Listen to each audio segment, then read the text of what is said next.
moment of truth for Ursula von der Leyen's re-election. She needs 361 votes. Odds are in her favor, but it's still not a done deal. France's left-wing coalition suspends talks over who should become the future Prime Minister. The Spanish national football team has returned to Madrid to begin celebrations.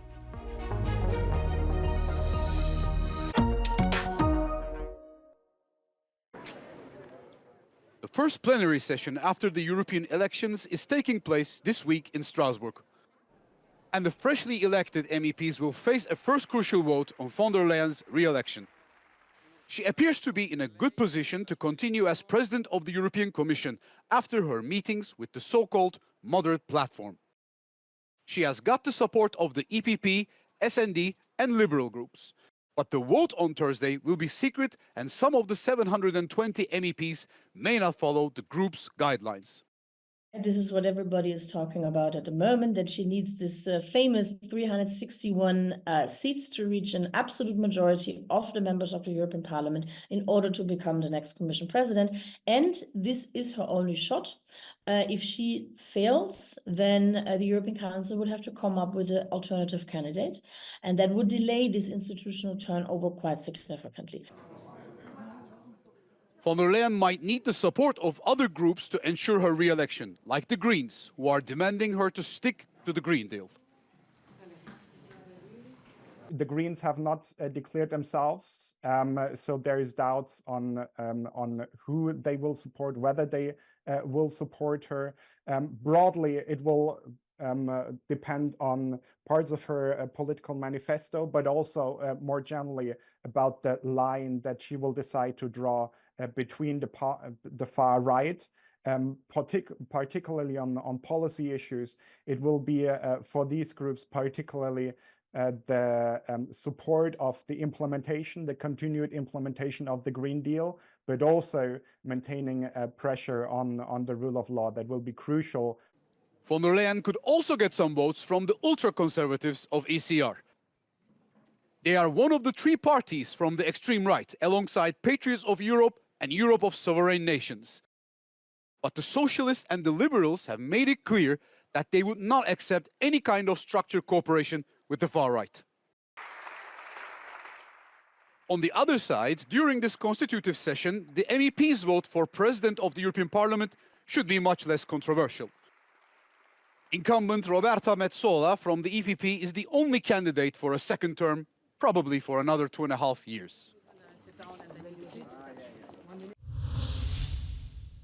The federal judge presiding over a case alleging former US President Donald Trump of illegally holding classified documents has dismissed the prosecution.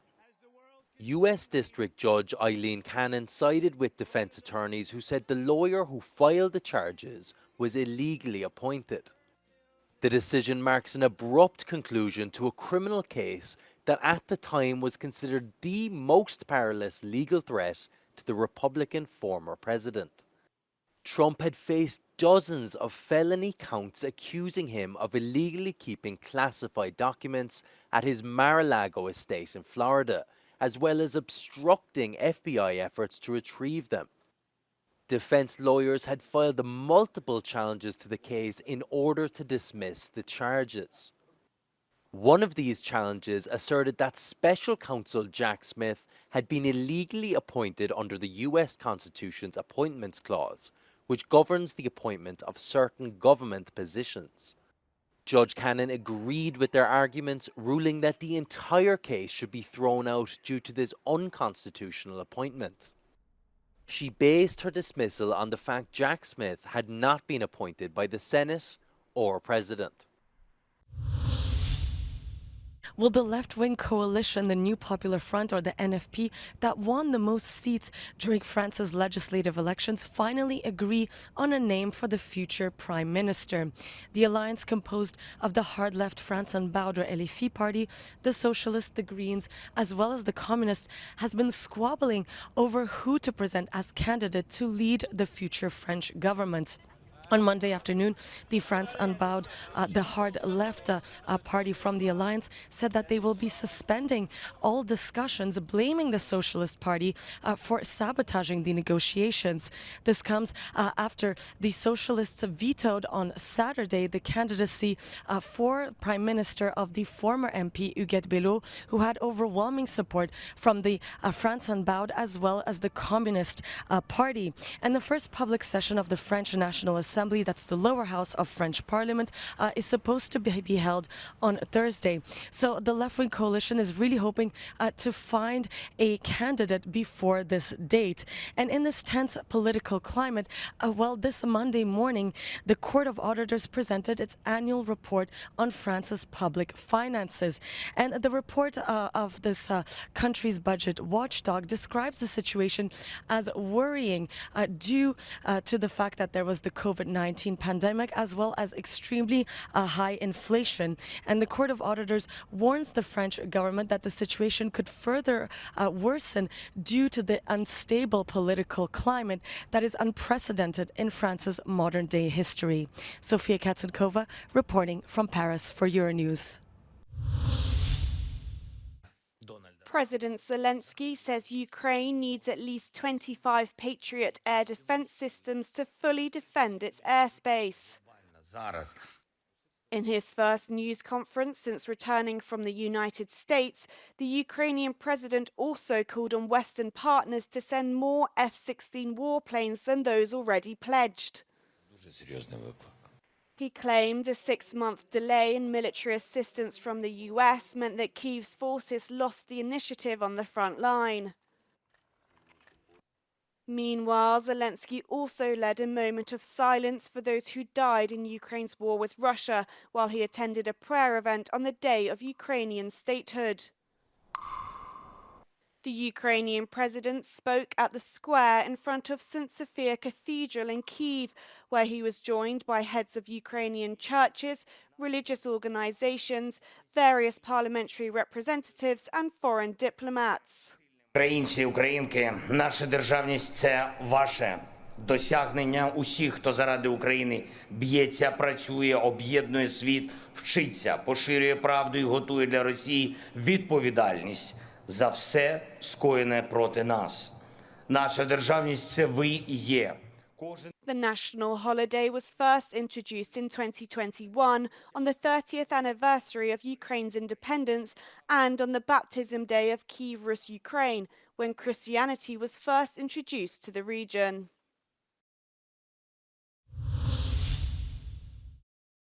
The town of Wiesbaden in southern Germany, known for spas and hot springs, will now be the headquarters of NATO's efforts to support Ukraine's military. The alliance is setting up a command center at a U.S. Army base. It will organize training and equipment donations and be led by a 3-star general. A Ukrainian MP with President Zelensky's party, who is also fighting in the military, says the center is an extremely welcome sign.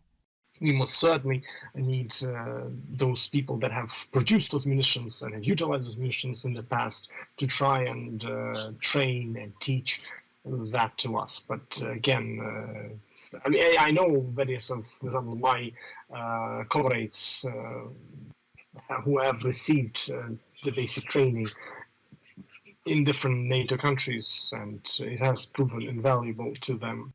The center was discussed at last week's NATO summit in Washington. The alliance declared that Ukraine was on an irreversible path to membership.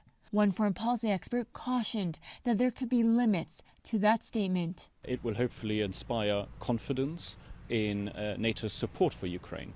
But at the same time, everyone knows, including Ukrainian politicians, that US domestic politics will decide Ukraine's NATO membership. During the summit, the U.S. also announced that it will deploy long-range missiles in Germany. Russia says that it will provide a military response to the news. A Green MP, who's a deputy member of the Defense Parliamentary Committee, says that Germany must rearm itself. This is one of the realities of the 21st century. It's not a very good thing to see, but it's just necessary. it would be much wiser if we would live together in peace on this planet. But this is currently not the case, so we need to prepare. Ukrainians warn the support from NATO does not decrease their concerns for their country's future. The reality is, even though we have received all kinds of support, it is certainly not enough as far as battling the war machine that Mr. Putin is bringing together against us. NATO says the command center in Germany will enhance its support of Ukraine, but not make the alliance a party to the conflict.